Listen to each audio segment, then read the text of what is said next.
Good evening, everyone, and welcome back to Empty Cloud Monastery. So we're here tonight with Venerable Ayasobana, one of our esteemed elders of the American Buddhist Sangha.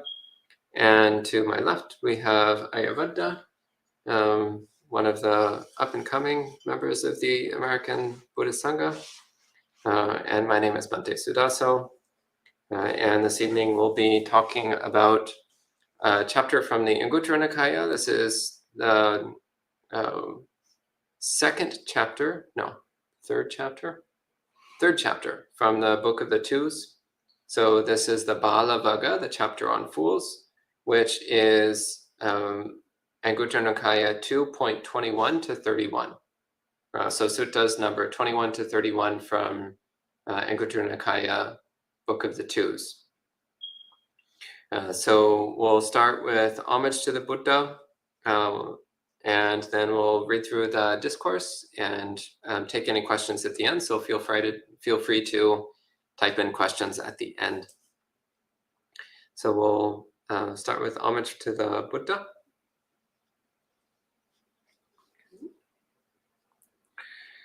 Namo tassa bhagavato arahato samma sambuddhassa. Namo tassa bhagavato arahato samma sambuddhassa. Namo tassa bhagavato Samma Sambuddhassa. Buddhaṃ Dhammaṃ Saṅgham Namasāmi. So as mentioned, we're starting with Aṇguttara Nikāya chapter 2, sutta number 21, which is the beginning of the Bālavagga, the section about fools.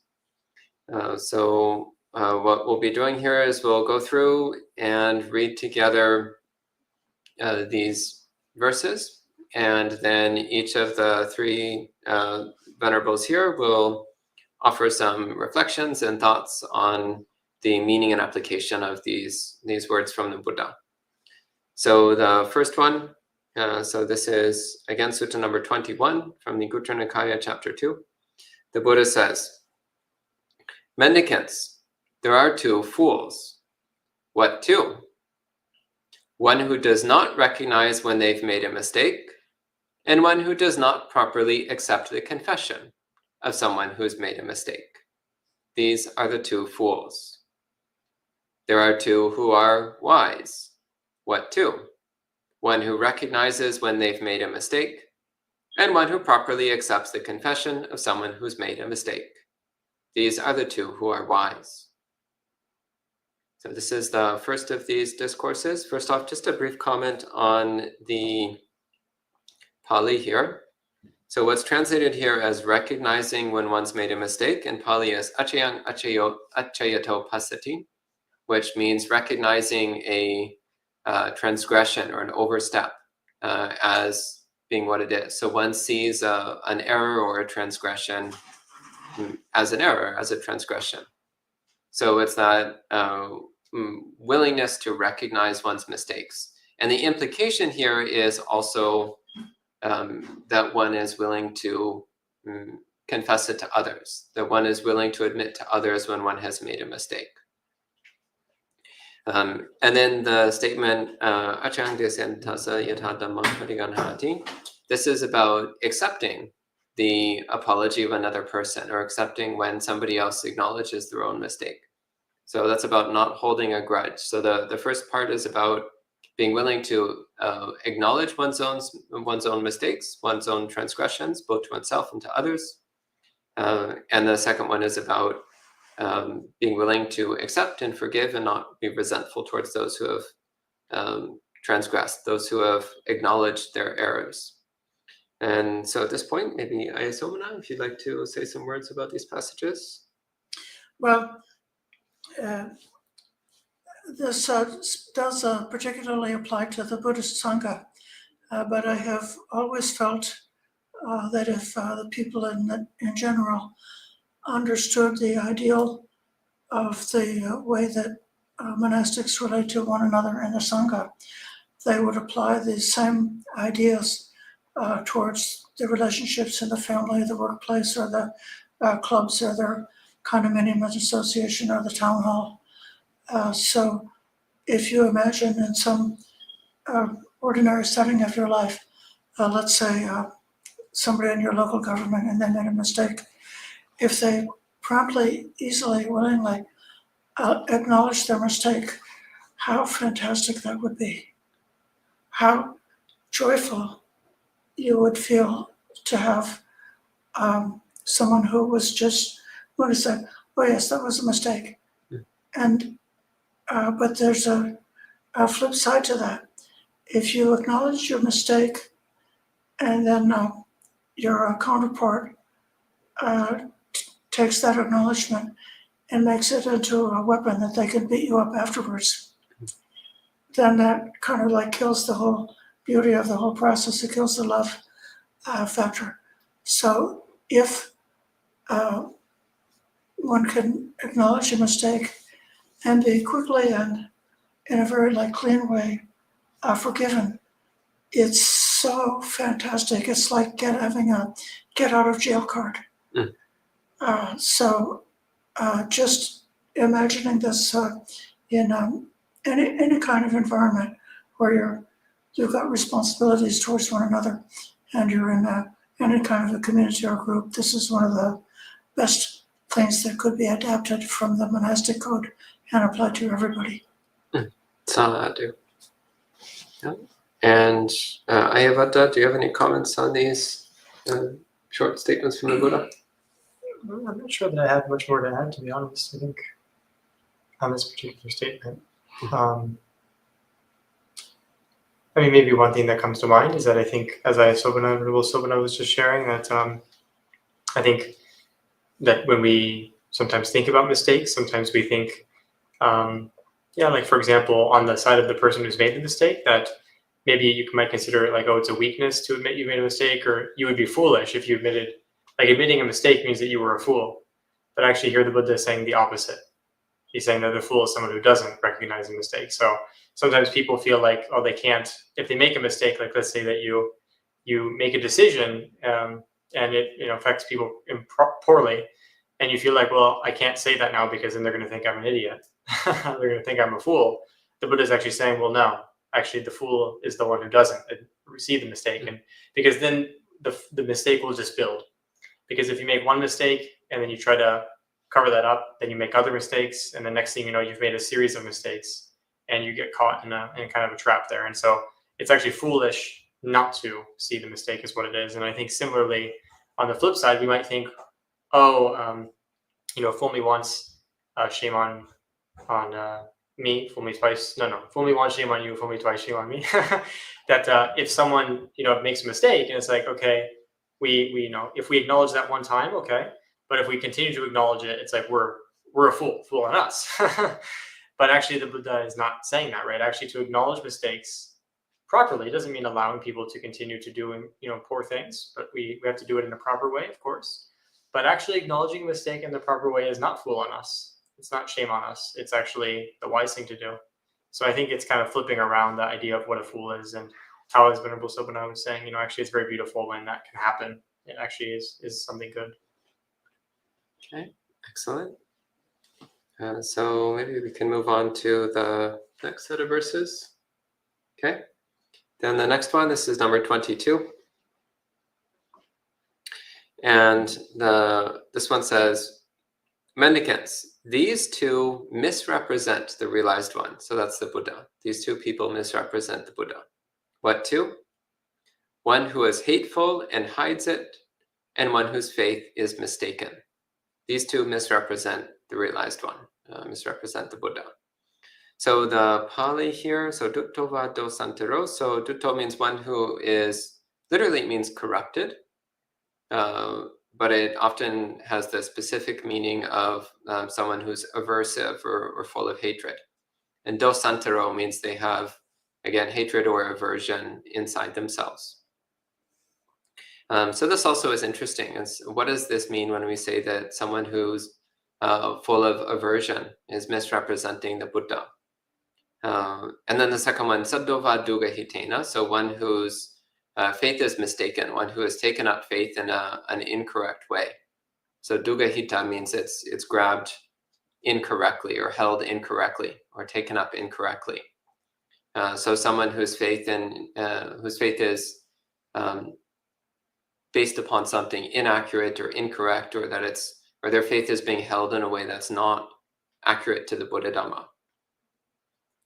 So maybe Ayasobana, do you have some thoughts on these verses?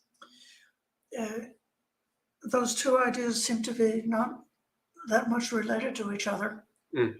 But if you listen to the Pali, you can see it's a bit of a pun.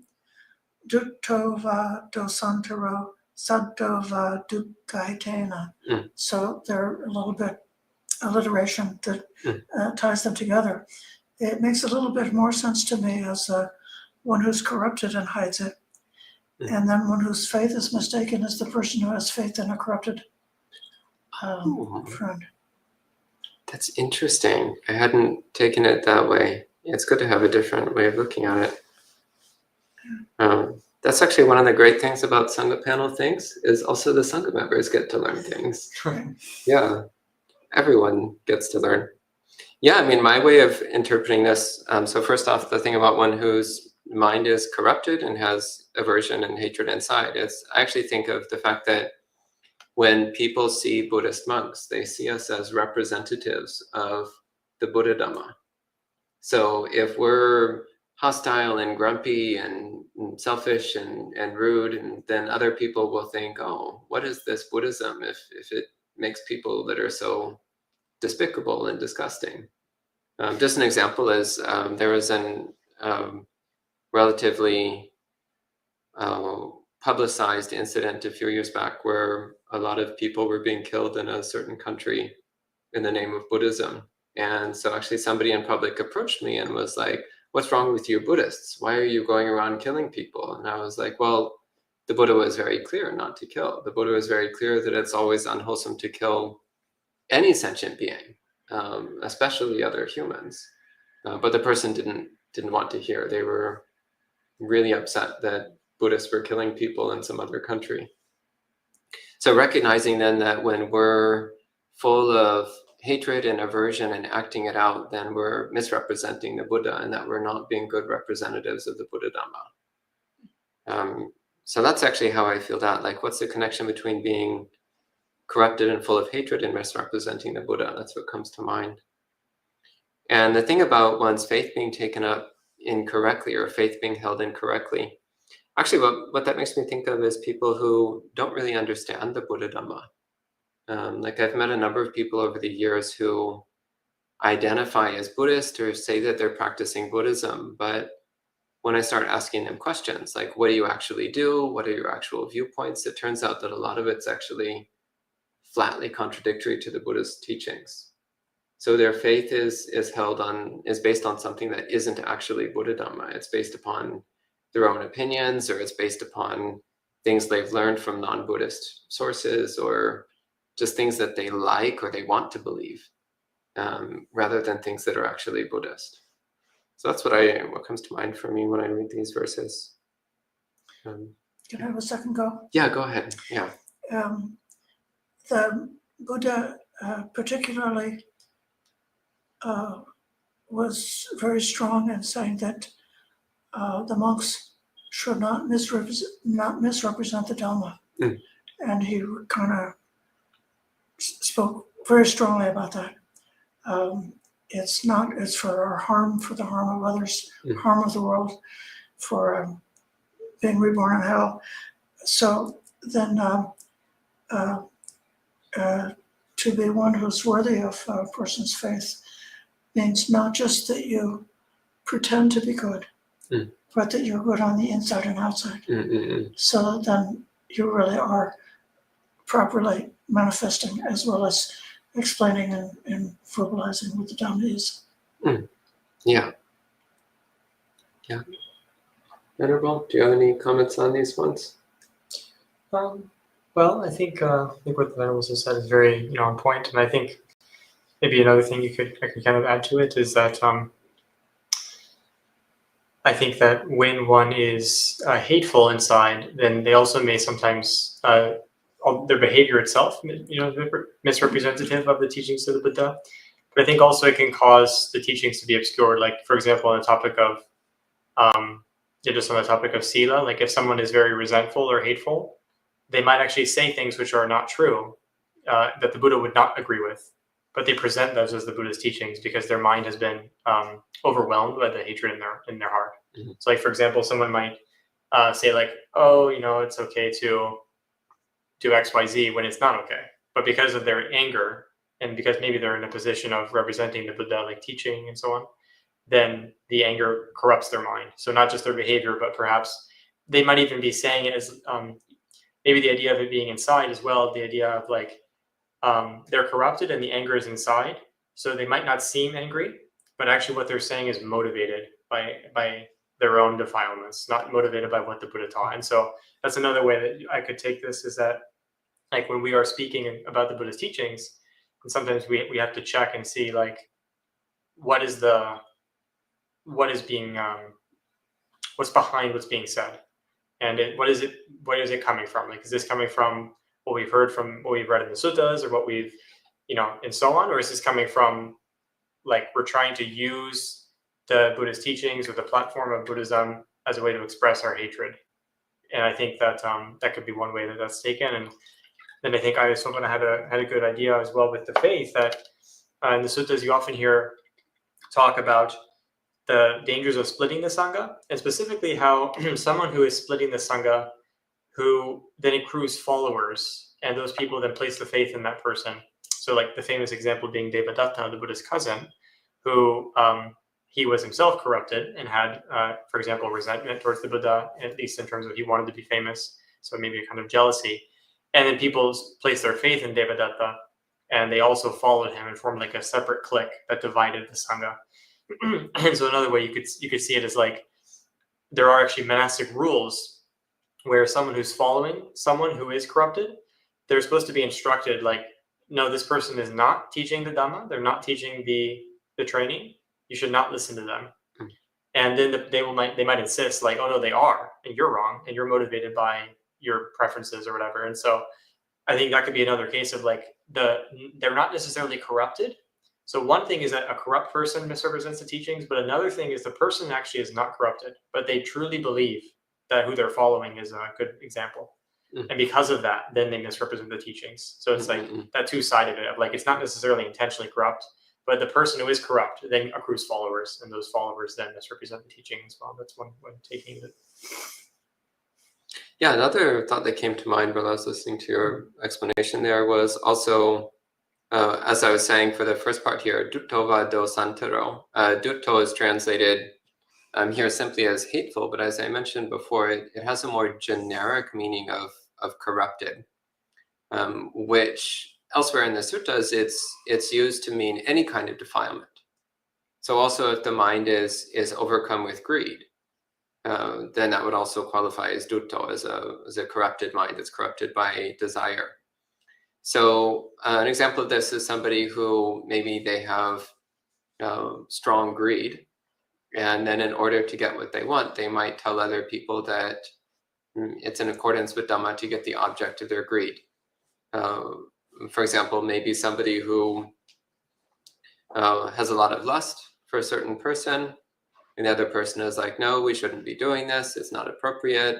And then the person is like motivated by their greed. They say, no, it's fine, there's nothing immoral about this, it's totally acceptable. So based upon their greed, they're misrepresenting the Dhamma in order to try to get what they want. So watching also that tendency of mind where we might be motivated by desire, and that desire then leads us to misrepresent the Buddha Dhamma in order to get what we want. Any other thoughts on this one, or shall we move on to the next one? Okay, so the next one, this one says, mendicants, these two misrepresent the Buddha. What two? One who explains what was not spoken by the Buddha as spoken by him, and one who explains what was spoken by the Buddha as not spoken by him. These two misrepresent the Buddha. And the flip side, these two do not misrepresent the Buddha. What two? One who explains what was not spoken by the Buddha as not spoken by him, and one who explains what was spoken by the Buddha as spoken by him. These two do not misrepresent the Buddha. Okay, thoughts on this one? Yes, I just said that. Yeah. Uh, Yeah. So, because of history and time, it's difficult to really fully understand the import of a lot of the ancient texts. And also, it's possible that there are some small mistakes that could have crept into the text. So part of what the work we have to do is be very active readers to not just go along with it, but to think very actively. How does this fit? How does this match up with all of the other things that I've seen in the suttas? Is this sequence of this logic making sense? And then we do have the ability to compare one sutta with other similar teachings, or even to compare what came down in the Pali text with what was passed down in some of the other traditions, to see if it's something that all the traditions agree on or not. So then one aspect is to actually just take care of what you speak being aligned with what's been handed down to us. That's the best we know of what was taught by the Buddha. It's also true that we bring our own personal experience to the Dhamma, and it's really good to be clear when we're speaking about our own personal anecdotes or personal experiences, and when we're speaking about what is our understanding of what the Buddha taught. And if we have personally realized something that's in accord with what the Buddha taught, that's like the best of all. So then our personal experience on what the Buddha taught is coming to be merged together, and we're going to then speak really clearly when we've actually realized it. There's some things in the suttas that I have not yet realized, and it's okay to say this is what is in the suttas.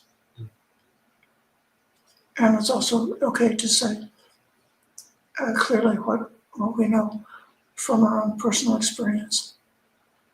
Yeah, that reminds me of the Chunky Sutta, where the person asks the Buddha, how do we preserve truth? And the Buddha gives these examples of, rather than saying, this is true, instead, if it's something that we have faith in, then we say, well, I believe this is true. Or if it's something we heard from our teacher, then we say, well, my teacher said this is true. Or if it's something that's from the scriptures, we say, well, in the scriptures, it says that this is true. So that thing about being clear, like, what's the actual basis for our statement? And I'd say that also goes, again, with basically any time we attribute anything to the Buddha, we have to be extremely careful. Because it's, in the suttas, the Buddha is quite clear. It's very bad karma to misrepresent the Buddha. So we want to be really careful not to contribute to the flood of fake Buddha quotes in the world. It's actually a great website, fakebuddhaquotes.com, which gives some examples of this, how you find all of these popular quotes on internet memes or on t-shirts or bumper stickers, and it says stuff like, dude, let that go, the Buddha. And it's like, well, actually, the Buddha didn't exactly say that. And some of them are actually really far off. Some of them are actually things which are blatantly contrary to Buddhist doctrine, and yet they've been attributed to the Buddha. So we need to be careful that we don't do the same thing. If we're going to say, oh, the Buddha said such and such, we need to first ask ourselves, it's like, well, what's that coming from? Is that actually from something in the suttas? If we're not 100% certain that it's something that the Buddha said in the suttas, then we shouldn't say the Buddha said this. And even if we are certain that it's from the suttas, I think it's actually good to say, well, in the suttas, it's written that the Buddha said such and such. So also specifying, and ideally specify where, if we can. So all of this actually relies upon making some effort to study the suttas. I'm personally of the opinion that every single Buddhist has a moral obligation to read the suttas. We cannot claim to be followers of the Buddha if we don't know what the Buddha said. We can't claim to be followers of the Buddha if we're not at least trying to get close to the Buddha's words. And we especially can't claim to be followers of the Buddha if we're constantly misrepresenting him by putting more fake Buddha quotes in the world. So again, if we're going to say, oh, the Buddha taught this, the Buddha said that, we need to be really sure that's actually what's found in the scriptures. And even then, as Ayasobana was saying, the scriptures are sometimes a little bit flawed just because it's been 2,500 years. So also being a bit more specific, like, oh, in the suttas it says this, or in the agamas it says that, being a bit more specific also about where this information is coming from. And if we are just spreading our own opinions in the world, we should be clear. Instead of saying like, oh, the Buddha said such and such, we should say, well, my own opinion is such and such. This is my view on this, which is not necessarily in line with what we find in the suttas, being clear on these points. Great example of this is many years ago, we had a Buddhist teacher come and give some Dhamma talks, and they actually said quite directly at one point, they said, well, it's my personal opinion that plants are sentient beings. And they were like, I know it doesn't say this in the suttas, but it's my personal opinion. And so I actually really appreciate that. I think they're wrong. I think their view is wrong. But I appreciate the fact that they were willing to distinguish clearly between their own personal opinions and what's actually found in the scriptural tradition. So those are my thoughts on these verses. Do you have anything you'd like to add? One thing that comes to mind is, I think, kind of in line with what's been said by the other venerables, is that sometimes what can happen also is that something might actually be in the suttas, but there's a difference of interpretation. And so then someone, for example, might say like, oh, it says this, but and they are actually basing that on what is in the suttas, for example, or maybe, for example, they paraphrase and they say like, oh, well, the Buddha said this, and the idea is actually found there. It is based on something found there, but it is being interpreted through the lens of that particular person or their teacher or their lineage. And so I think it is also, I think, helpful to recognize that when one is presenting something from the suttas, there's also the question of presenting the interpretation of the passage versus presenting the passage itself. And I think that essentially, unless you're speaking in Pali, you're always going to be giving some degree of interpretation, right?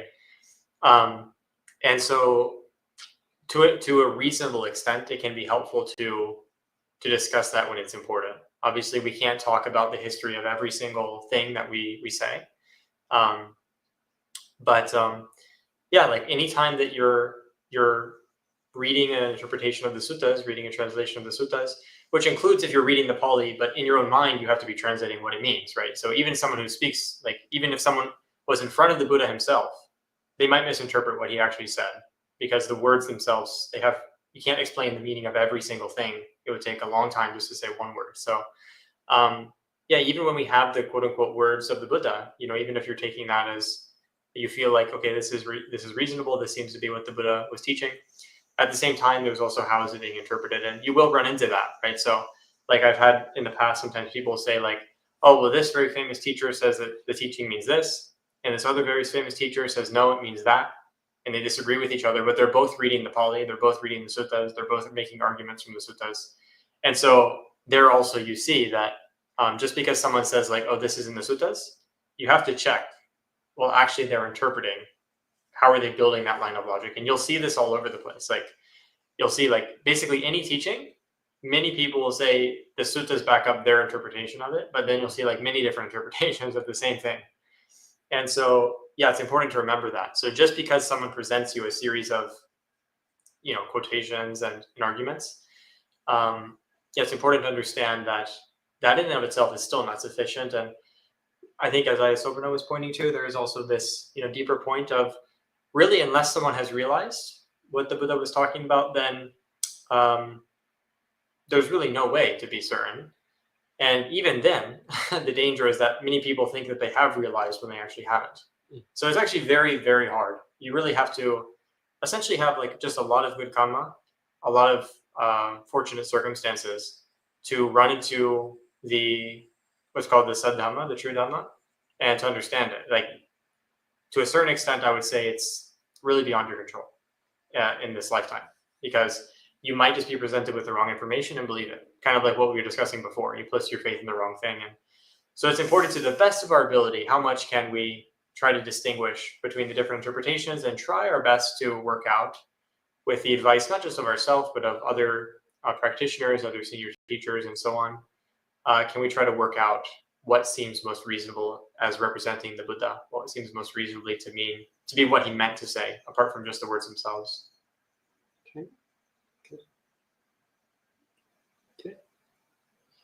Okay, and then the next verse, it says, monks, these two misrepresent the Buddha. What two?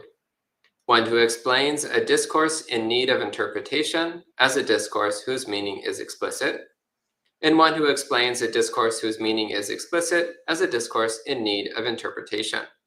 These two misrepresent the Buddha. These two do not misrepresent the Buddha. What two? One who explains a discourse in need of interpretation as a discourse in need of interpretation, and one who explains a discourse whose meaning is explicit as a discourse whose meaning is explicit. So this is actually kind of in line with what you were saying just a moment ago. Yes. So Vada has already answered the question. Yeah, I mean, this is similar. It's like being clear when we're explaining a sutta to somebody else, we need to actually be clear. Like, is this something where it really is what it looks like on the surface? Or is it something where there's multiple interpretations that need to be explained in some detail? Yeah, I mean, it's basically exactly what you were just talking about. Did you have something you wanted to add to this? I could think of an example of something in need of interpretation. Very often, the Buddha would make a statement in brief, and then subsequently, the disciple would go to Venerable Sariputta and ask to have it be explained more fully. And so that's kind of a perfect example of the type of thing that does need interpretation. And then on the opposite side, something explicit that is often misrepresented as needing interpretation is the teaching about rebirth and the cycle of samsara, which some modern teachers make it out to be a sort of a metaphor instead of just kind of simply this is a central aspect of the whole system of the Buddhist thought. Yeah, that's a good example. Yeah. Okay. And then on exactly that point, actually, the next discourse here, the Buddha says, monks, one who is secretive can expect one of two destinies, hell or the animal realm. And one who is not secretive can expect one of two destinies, as a god or a human. So here again, the Buddha is talking quite literally, in fact, about rebirth. This is not a metaphor. This is not something that needs to be explained. He's actually quite literal about this. So one who is secretive, the Pali here is paticchana kamanta, which is translated by Bhante Sujato here as underhand. But paticchana literally means concealed or hidden, and kamma means action. So paticchana kamanta means one who they hide their actions. They hide what they're doing. So they're secretive. They do their things. They try to prevent other people from knowing what they're doing. So the implication here is that somebody is doing things that are immoral. Somebody is acting in ways that are immoral and unethical and hiding it from other people. So the Buddha says somebody who acts in that way is going to be reborn in the lower realms. So in future lives, they're going to be reborn in the hell realms, so places of incredible suffering. Like, you think it's hard being a human, the hell realms are incredibly miserable. Or they'll be reborn as animals, which again, animals are, for the most part, living much worse lives than humans are, having a much harder time than humans are. So these are the consequences of evil actions, the consequences of harmful behavior, is that it leads to rebirth in the lower realms where we experience a lot of suffering.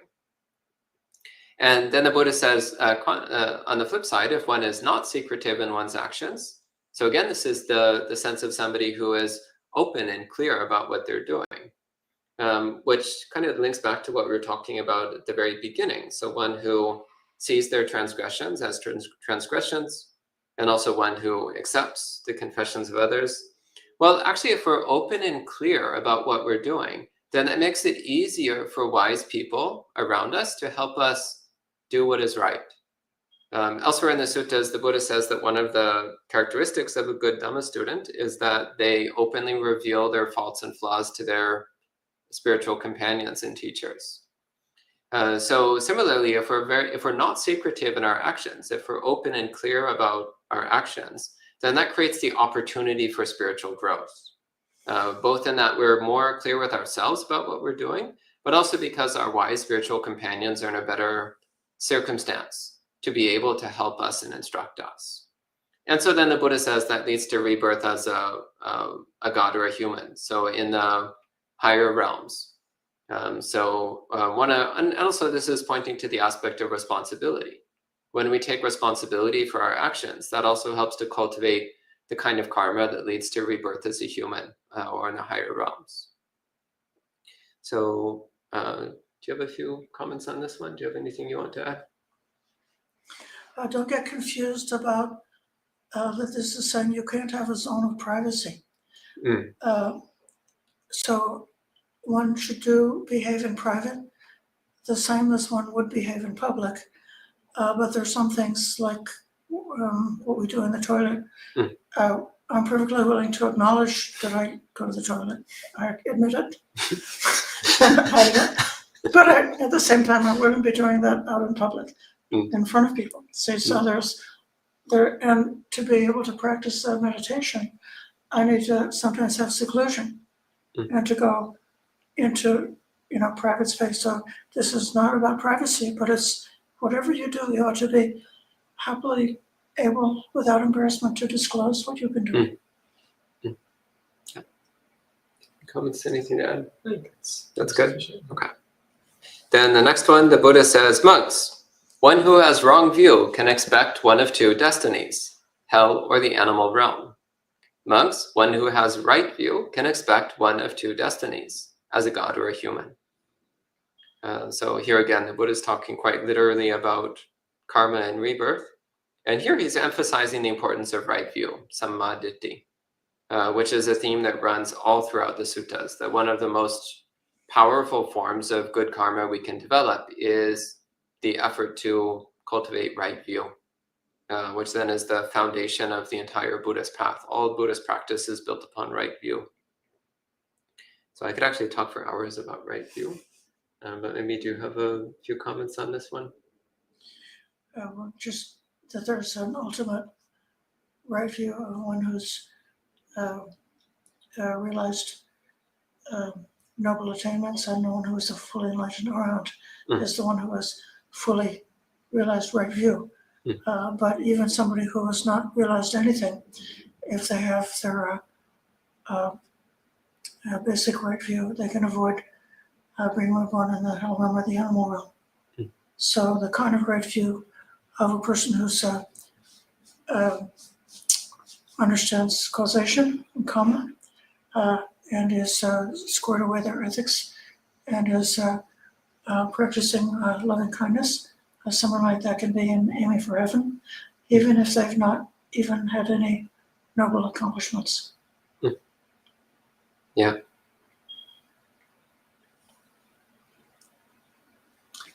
Well, this one, to me, I think it's the Buddha put a lot of emphasis on right view, and you'll see many places in the suttas where someone will ask the Buddha, like, very famous case is, maybe this is not the most popular, but since we're talking about not misrepresenting the Buddha, there's a case where a dancer goes up to the Buddha and says, that, oh, he's heard that by dancing on stage and entertaining people with truth and falsehood, that he'll go to the laughing heaven. And the Buddha's like, don't ask me that. He asks, is it true? And the Buddha says, don't ask me that. And he insists, and the Buddha says again, don't ask me. And then he insists again. And the Buddha says, like, finally he relents after being asked 3 times. And then he says that someone who is like dancing on stage with truth and falsehood, that they themselves are not free of greed, hatred, and delusion. And then they encourage other people in greed, hatred, and delusion. Therefore, they can expect to not to go to a good destiny. And if they have the wrong view, that will actually lead them to a good destiny. Like so essentially one way of putting it is that if they recognize that it's not actually wholesome, then that's one thing. But if they think that what is unwholesome, what is bad, what is unskillful, what is not good, if they think that is good, then basically they're destined for a lower realm, like hell or something very, very low. And there's other places, like for example, there's people who behave like dogs and oxes, and they think like, oh, by doing that strict, hard, very difficult practice, maybe they're going to be burning off bad karma and a lot of renunciation, maybe they'll go to heaven. And again, the Buddha finally relents and he tells them, like, in the best case scenario, if you live your life acting like a dog, you'll be reborn as a dog. But if you think that by acting like a dog, you'll go to heaven, then you'll be reborn in hell. So, like, again, he's saying, specifically, he says it's because of wrong view. So specifically the idea, and you might think like, well, that doesn't seem fair because like, well, if someone doesn't know what they're doing, then shouldn't they be excused? But if you think about it further, actually, you see how wrong view really distorts the mind. So for example, if someone thinks, a classic example might be animal sacrifice. So they think like, oh, by sacrificing animals, they go to heaven. That's a very ancient human belief. Well, if you think like that, you're going to be sacrificing a lot of animals. And you're going to be doing wrong things, which are covering up the nature of the mind. The nature of the mind is that killing is an unwholesome action. So when someone intends to kill, if you examine your mind closely, it's not that the Buddha read in a book like killing is bad and then he preached it around. No, he examined the nature of his mind and he found that there is this connection between something like killing, the intention of killing, the motivation that pushes the intention of killing, and an unwholesome result. So there is a natural connection that can be discovered. It's not something that's merely subjective. And so someone who has the wrong view that obscures that connection, it's almost like they're forcibly pushing against the nature of their mind, which is telling them killing is wrong, and they're distorting and twisting it so that they think that killing is good. And so it's almost like they voluntarily send themselves to hell. Because it's kind of like you think that torturing and pain and bad, you feel like, oh, this is good. So then when you are presented with something, that an environment filled with torture, killing, and so on, you just delude yourself into thinking that that's not bad, that that's actually pleasant. Or it's like people who, they have a lot of really bad friends, and they think that people who are nice and kind are losers, people who are nice and kind aren't worth hanging out with, virtuous people are weak. They actually like being around people who take advantage of them, people who steal from them, people who cheat them. So it's a complete delusion. It's actually very unpleasant, but because of the wrong view, they actually find it pleasant. And so wrong view is where our mind actually thinks something that's bad is good. So we voluntarily go there. We voluntarily do that. And sometimes it's come to my mind, like reflecting on people who are really dedicated spiritual people. And then because they have some wrong view or because they didn't clarify the teachings, it's almost like their whole life was wasted because they spent so much time practicing, but they were doing the wrong thing. So it's like they spent so much of their life trying to, with good intentions, but their view is wrong. And so it's like the whole life was almost wasted in a sense. Not wasted, of course, but it was almost like their whole life could have gone so much better, but because of their view, all their actions were motivated by the wrong view. So yeah, sometimes the Buddha might seem harsh, but I think that when we reflect on it, wrong view can really distort our path. So we want to try to watch out for that. Okay. Then the next verse here is similar lines. The Buddha says, there are 2 places waiting to receive an immoral person, hell and the animal realm. There are 2 places waiting to receive a moral person, the realms of gods and humans. So again, similar thing the Buddha here is talking about quite simply. If we cultivate morality, then we'll be reborn in good destinations. And if we cultivate the opposite of morality, then we'll be reborn in bad destinations. And one of the simplest definitions of morality that the Buddha gives in the suttas is, he says, acting for the benefit of ourselves and others is morality, and acting for the harm of ourselves or others is immorality. So a very simple principle. Try to help people, try not to harm people.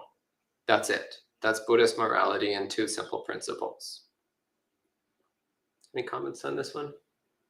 Okay. Then number 30, the Buddha says, monks, I see 2 reasons to frequent remote lodgings in the wilderness and the forest, something that us monks like to do. What 2? Seeing happiness for oneself in this life and having sympathy for future generations. I see 2 reasons to frequent remote lodgings in the wilderness and the forest. Any comments on this one?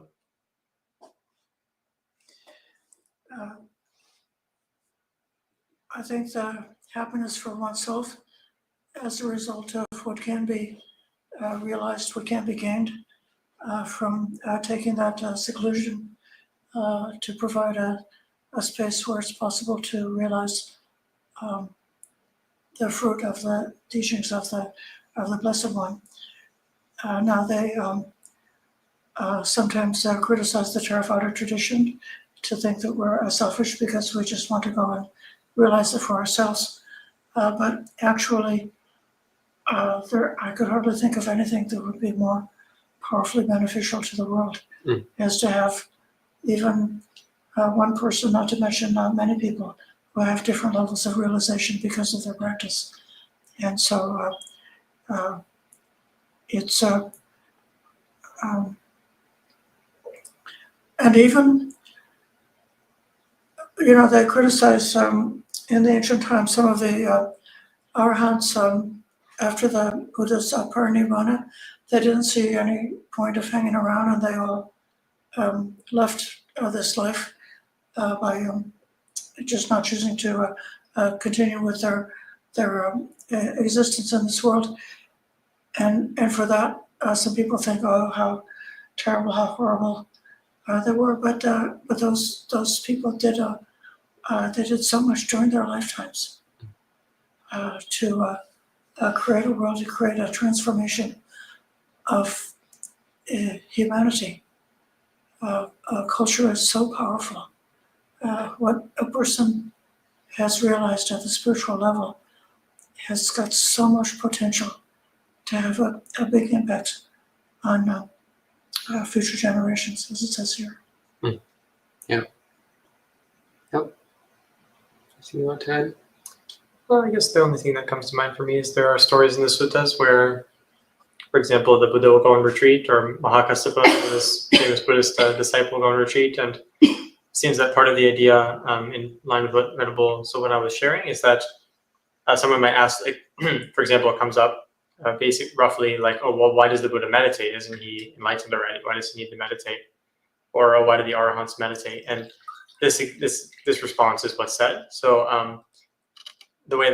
one way that can be taken as well is that they meditate as an example, because if for example, like, oh, you saw the Buddha and he was always hanging around people, always chatting, it's like, yes, maybe he doesn't need to meditate, but it doesn't necessarily inspire others. But if you see your teacher, and your teacher is very diligent, and like, even though they are so they have a realization, but then they themselves go into the forest alone, and they do things that other people find so difficult, and they do things that other people find hard, and they enjoy it, then you feel like, oh, that's really important. I want to do that as well. I want to practice like that as well. So you feel that people are actually living by what they teach. And that's one of the ways I've taken this, is that, for example, the Buddha's senior disciple, Mahakassapa, the Buddha once told him, he said, you're so old now, you're living in the forest. Why don't you come live with me? We have better clothes, more comfortable food. And if I remember correctly, so I don't want to misrepresent the sutta, but if I remember correctly, one of the things that Venerable Mahakassapa says is that out of sympathy for the future, that's one of the reasons he's doing that. So then you think, wow, even this old man who is already enlightened did that. So what about the people who aren't enlightened? So then you feel like, okay, yeah, that's something that's helpful. So because he did that, now so many people are inspired. That's one way you could take that.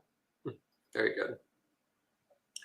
And then the last sutta in this chapter, the Buddha says, monks, these two things play a part in realization. What two? Serenity and discernment. So in Pali, that's samatha and vipassana. Serenity and discernment. And the Buddha says, what is the benefit of developing serenity? The mind is developed. What is the benefit of developing the mind? Greed is given up. So this is very interesting. And that what's the benefit of developing serenity? Well, ultimately it leads to the giving up of greed, of desire. The mind becomes peaceful, and therefore we're no longer craving anything. We no longer want anything. Then the Buddha says, what is the benefit of developing discernment? He says, wisdom is developed. What is the benefit of developing wisdom? Ignorance is given up. So this is avijja. Avijja is the root ignorance, which keeps us constantly unenlightened. So through developing vipassana, then we cultivate panya, which then leads to the disappearance of avijja, the fading away of this core ignorance that keeps us caught in delusion. And then the Buddha says, the mind contaminated by greed is not free, and wisdom contaminated by ignorance does not grow. In this way, freedom of heart comes from the fading away of greed, and freedom by wisdom comes from the fading away of ignorance. So some very beautiful verses. And do you have some comments on this one, Ayasopana? There are so many beautiful verses where the Buddha says similarly, there's no jhana without wisdom, no wisdom without jhana. But one who has both wisdom and jhana is close to peace and emancipation. So definitely true. And actually, if you want to know more about why the samatha meditation is related to giving up greed, you could refer to the talk that I'm going to give tomorrow about the three trainings, and that morality overcomes anger, meditation overcomes greed, wisdom overcomes ignorance. Sadhu. Yeah. Okay. Well, I see there's a few questions, so maybe we can conclude the sutta portion of this session with 3 sadhus. So 3 sadhus to respect the suttas. Sadhu, sadhu, sadhu. And we can have a look at the questions online. So first off, hello to the people who have been checking in online. Hello to Ryan, Maria, Sean, Brian, Mary, Richard, Gregory, HPD, Jody, Sood, Alice, Amy, Jayanta, Yankee, Bhumika, Rick, Aganyana, Ronald, and anyone else who's joining in. So let's see what questions we've got here. HPD says, what happens after someone recognizes that someone recognizes a transgression? Can a person grow wise from that? After someone recognizes that someone recognizes a transgression, can someone grow wise from that? Yes, from seeing the example of somebody else realizing their own misconduct and confessing their own misconduct, that can then lead to one examining one's own mind. Again, actually coming back to the example of monastic life. In monastic tradition, one of the things that we do every fortnight is we meet together to confess whatever training rules we've broken and to recommit to following the training rules. And sometimes someone will be confessing something and I'll be like, oh, have I done that? Or they'll confess and I'll be like, oh, maybe I need to look at my own conduct a bit more closely, or I need to examine my own mind a bit more closely. So I think that's actually one of the benefits when somebody else acknowledges their own transgressions, their own mistakes, is it can lead to self-reflection of ourselves, looking at our own mind a bit more closely, looking at our own conduct a bit more closely, looking to see, is there something here which I need to work on, something which I can improve in my own conduct. So that's one example of this, which I think might answer your question. Do you have any thoughts on this? Yeah. Okay. Then Richard says, I always thought that forgiving was missing in the Dhamma because there are not many instances of that concept in the sutras. Are there other instances of this concept in the sutras? Yeah, I think there's many. We just talked about this last week, in fact. Yeah, there's many cases in the suttas where the Buddha talks about forgiveness. Yeah, it's not an isolated thing. It's very common. Okay. Maybe we can mention that there's one passage in particular where someone will confess to the Buddha. Actually, the same idea of seeing a mistake for what it is, atyang achyuto pasati, and the Buddha will say that it is growth in the training of the noble one, in the training of the Buddha, and to recognize a mistake for what it is, to make amends, and to commit to restraint in the future. And so, and then that's essentially the Buddha saying, "I forgive you," right? So yeah, that's very famous, very popular, very common, I should say, statement. Yeah. And Richard says, also, is the action to accept the recognition of others' mistakes equivalent to forgive them? Yeah, that's basically what you just said. Yeah. Okay, and then Sud says, how should a Buddhist practice compassion? For instance, when facing a situation where one used derogatory language against me, I felt I should let it go, but those around me advised me to address it and take steps to bring it to light so that it won't happen to others. If I let go, the same behavior against another can be harmful, even to the perpetrator, because others won't be so compassionate. So it's better to stop it before it gets worse, but the steps meant I had to bring that person's behavior to light, causing that person more distress, because I'm not sure if they are wise enough to understand and change the behavior. What would you do in this scenario? What do you think? This question is more about accusation, about pointing out the fault in another. One thing that's really fantastic is when two friends have given a mutual invitation, and I tell my friend, please, if you notice I'm doing anything wrong, please point it out to me. And that kind of opens the door to have things be pointed out more easily. And there's several different sutras in terms of handling disputes that give very clear advice about the criteria you should satisfy before making an accusation, such as having examined your own conduct, by making sure that you understand the precepts or whatever that code of behavior is that you're operating under in common with this other person, and that you're motivated by kindness, and that it's happening at the right time. Yeah, very good. And Sean says, how should we respond to seeing or hearing the Buddha misquoted? Would we as lay followers be compelled to correct others or allow them to deal with their own negative karma? I mean, it's somewhat circumstantial, but generally speaking, if you know that somebody is misquoting the Buddha, well, the first thing I would evaluate is how much of a misquote is this? If it's just like they got like something slightly wrong, but it doesn't really affect the meaning of the statement, then you probably wouldn't make a big fuss about it. I mean, maybe you might point out where the phrasing's a bit wrong, but it's not really a big deal. But if somebody is really dramatically misquoting the Buddha, then again, it's somewhat circumstantial, but I would say that if there is the opportunity to point it out, I would point it out. If somebody says, oh, the Buddha said that we have an eternal soul that lives forever, then I would say, no, I'm sorry, the Buddha never said that. That's, in fact, more or less the polar opposite of what the Buddha said. Or if somebody says something even adjacent to that and says it was something the Buddha said, then again, I would point out, no, that's not actually what the Buddha said. Or more indirect ways, you could ask someone, oh, where is that? It's like, oh, I've read all of the suttas over and over and over again, and I can't remember ever seeing that quote anywhere.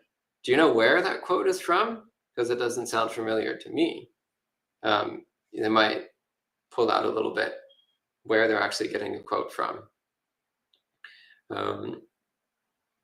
But yeah, I would say that to not correct the other person is getting into some dodgy moral territory. If you know that somebody is misrepresenting the Buddha, misquoting the Buddha, and you allow them to persist in that behavior, well, you're allowing them to persist in their own delusion, and you're also allowing them to spread that a misrepresentation of the Buddha, you're allowing them to spread that to other people. So by not doing anything to help them, you're allowing them to dwell in wrong view, very harmful wrong view, and you're also allowing them to spread it to other people. So that gets into morally questionable territory. So I would say if you have the chance to point out that a misquote is a misquote, if you have a chance to point out what the Buddha actually said, then I think it's worth doing it. Again, I have a lot of appreciation for the person who did the fakebuddhaquotes.com website. That's a great service to the Buddhist world. Any other thoughts on this? I just remember one time someone made actually a presentation for a monastic organization, like something related to the monastic organization, and they made this presentation that was going to be presented to people. And on the front page of the presentation, they had like a nice picture with maybe a Buddha rupa or something, or some kind of image of a flower, and it had a quote from allegedly the Buddha that was a fake Buddha quote. And so then that was obviously the first thing I noticed. And so yeah, sometimes the circumstances like that are very important to correct versus something more minor.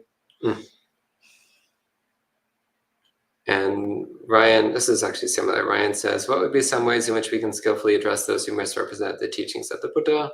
Also, should we, as in the case of Buddhist 12-step programs? I'm not really familiar with Buddhist 12-step programs. I know they exist, but I'm not familiar with what exactly they do or don't teach. I mean, again, generally, I think it's important to also recognize our own zone of influence. Like, I don't necessarily recommend that you become a crusader who goes around to all the Buddhist groups in the world and quasi-Buddhist groups and semi-Buddhist groups and almost Buddhist groups and like tries to correct all of them on everything. I think that's probably a bit extreme, but rather I would say that what's within your field of influence. Like if you actually have a friend who's misrepresenting the Buddha, then you might point that out to them. Or if you're involved in a group where they say, oh, this is Buddhism or this is the Buddha Dhamma, and you know that's not the case, then it's good to point it out to them. But I'm not entirely convinced that crusading throughout the quasi-Buddhist world, I'm not really sure that's the best thing. Yeah, I don't know. What are your thoughts on this? There are several suttas in the Sutta Nipata where the Buddha emphasized not quarreling. Quarreling about views in particular. So there's a particular style where the samanas or the followers of different paths would have a debating hall, and they would argue and say, you put last what you should have put first, and you didn't put it in stated correctly, and so I'm right and you're wrong.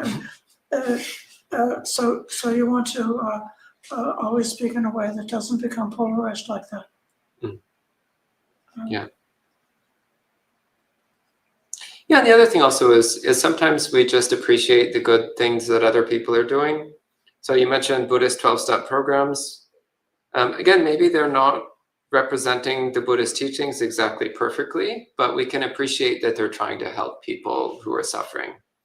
So I actually personally know a few people who have benefited a lot from Buddhist 12-step programs.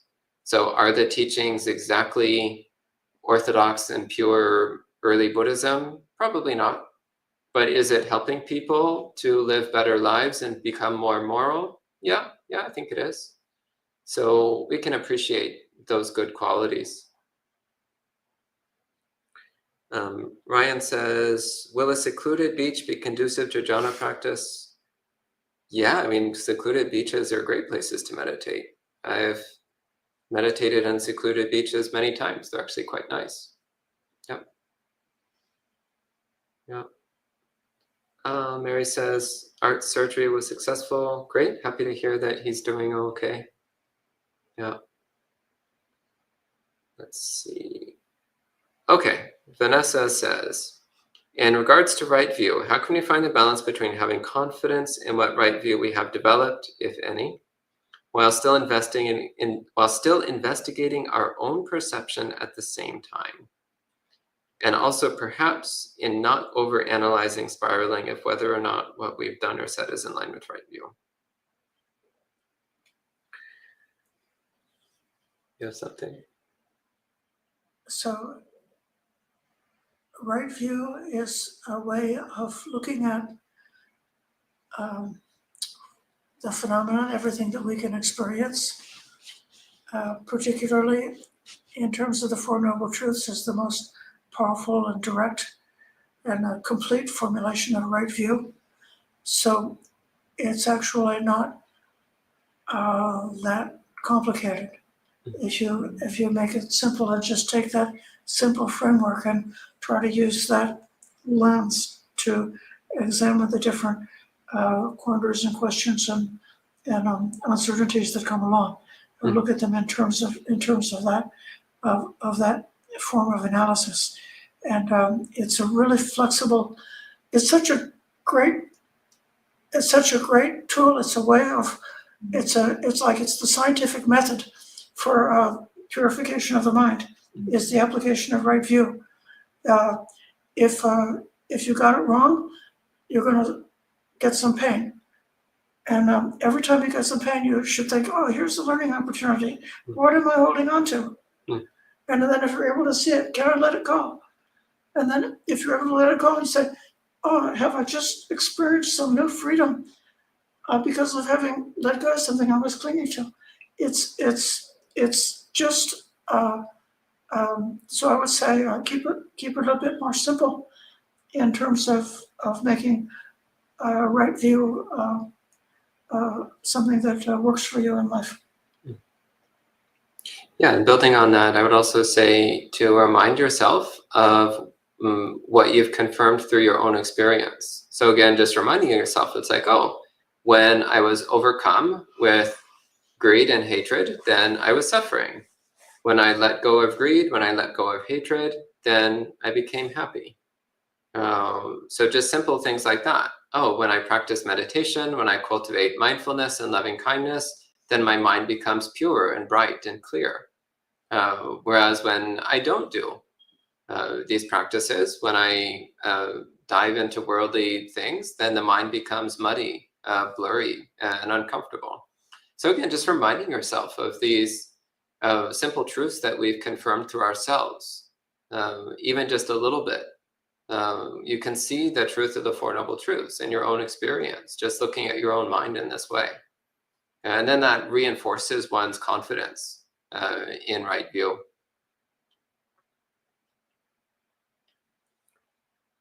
Okay. Aganyana says, recently I've been reflecting on mudita and its relationship with appreciation, sometimes translated as appreciative joy, and also with the concept of celebration. How do you see celebration of our success and others' success, including the Buddha's success in realizing the Dhamma, as nourishing joy and happiness in the practice? Also, just want to express my gratitude and appreciation for you all. Okay, sadhu. Do you want to comment on this? One of you? Let me just make sure I understood the question. So, celebration of success and other success as nourishing joy. Yeah. So, well, I think this is something that at least I personally have spoken about. I know on some of the videos that have gone up on the channel. So, the Buddha says that mudita is an antidote to arati, to discontent. And yeah, I think you can see that kind of very clearly in your experience. So when you are discontented, so for example, dissatisfied, unhappy with your situation, that's not joyful. That's not joyful. And instead, when you're rejoicing in the goodness around you, when you're appreciating the goodness around you, when you're celebrating the nice things, then that is a joyful state. It's inherently joyful. And one of the things that I think all of the four Brahma Viharas, so loving kindness, compassion, rejoicing, and equanimity, those are not special qualities which don't exist outside of Buddhism. So they're qualities which are idealized. They're found in ideal examples in the world, and then the Buddha talks about cultivating them intentionally, specifically. So for example, loving kindness, he talks about the love that a mother has, ideal mother has for her child.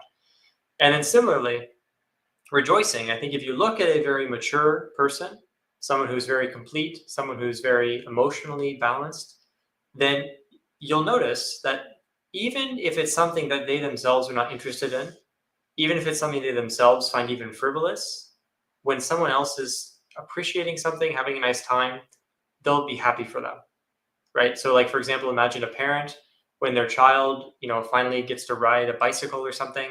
From a parent's perspective, that's a very frivolous, basic activity maybe, but they're so happy for the child, right? So happy, celebrating, like, oh, I'm so happy for you. That's so wonderful. I'm so glad that you're rejoicing about this. And so the mature emotional quality of rejoicing, of appreciating, and not being like, oh, well, my kid learned to ride a bike when they were 6, and I learned one when I was 8. I suck. I'm horrible. And then, similarly, the example that came to me before when I was having a conversation that I've shared here before, but I'll say it one more time, is that imagine that you walk into an art gallery. There's 2 ways to experience an art gallery. How are we supposed to experience an art gallery? With mudita, with rejoicing. So you see beautiful art, you see wonderful craftsmanship, you see wonderful skills, and you think, oh, this is so wonderful. This is so beautiful. This is such an amazing person, such talented artist, such talented art. What's the other way to experience an art gallery? You see a painting, you think, I'm a horrible painter, I could never do that. You see a sculpture, you think, wow, I suck. I couldn't even do a basic pot. Then you see the way that the art has been arranged, you think, oh, I'm an awful, horrible person. I have no aesthetic quality whatsoever. So then you walk into the art gallery, and it's just been a recollection of how horrible an artist you are, how unskilled and non-talented you are, how everyone is better than you. So that's an awful way to experience an art gallery. That's not how it's supposed to be experienced. It's supposed to be an occasion for rejoicing. And so what is the spiritual art gallery? That's the story of the Buddha, the story of the Arahants, the story of the elders and the monastics. And so instead of thinking like, oh, I'm so awful and everyone else is, maybe better, or oh, the Buddha is so much better, or look at all these other people. Instead, actually, we should be rejoicing, like, it's amazing, it's wonderful. And the Buddha specifically talks about that with mudita. He specifically talks about how one who rejoices in their spiritual companions, they experience happiness. And he even talks about that as a meditation practice that can lead to deeper meditation. So yeah, to me, it's like, it seems very clear how when we're rejoicing, when we relate to our examples with joy rather than with jealousy, discontent, sadness, egotism, then the mind becomes very happy and elated because you feel inspiration, you feel joyful. So I don't know if that answered the question, but to me, that seems one way of talking about it. Good. And Vanessa says, do you all think that retelling Buddhist stories in casual or slang verbiage is a strong misrepresentation of the Buddha? Or is it more important to have a balanced approach of truth and accessibility? Well, actually, I think that you don't need to balance truth and accessibility, but rather you need to learn how to present truth in an accessible way. And I do personally have the opinion that rephrasing Buddhist stories in ways that are easier for modern audiences to comprehend is a good thing, as long as you don't corrupt or misrepresent the underlying Dhamma principles. If you're able to preserve the message in the story, but present it in a way that's easier for modern audiences to understand, then you've actually done a great service. And this is basically what translating is. Translating is about taking something that's ancient and hard to understand and make it something that's modern and easy to understand without damaging the original meaning, without losing the underlying meaning. So it's actually the same. Like you read something that maybe it sounds like an old translation of the Bible, and you read it and it's like, and then the Buddha hast thou thy, and you're like, what does this even mean? And then you say, well, how would I actually say this if I was speaking in normal, everyday English? And you say it as though it was normal, everyday English. And also the different stories that we find in the suttas and in the Buddhist traditions. Again, sometimes they're actually quite awkward and strange sounding to our ears, to our minds these days. So reading those stories and trying to think, how can I present this in a way that is easier for people to understand?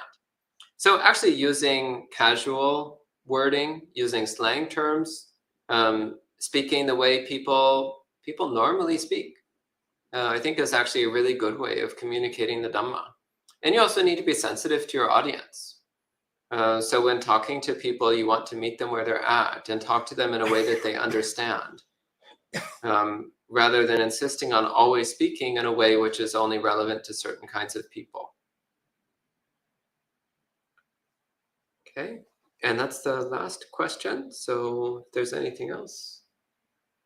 Okay, maybe we'll go ahead and conclude the session for the evening at this point with 3 more sadhus. Sadhu, sadhu, sadhu. And we'll see you all next time. Please pay respect to all the Dhamma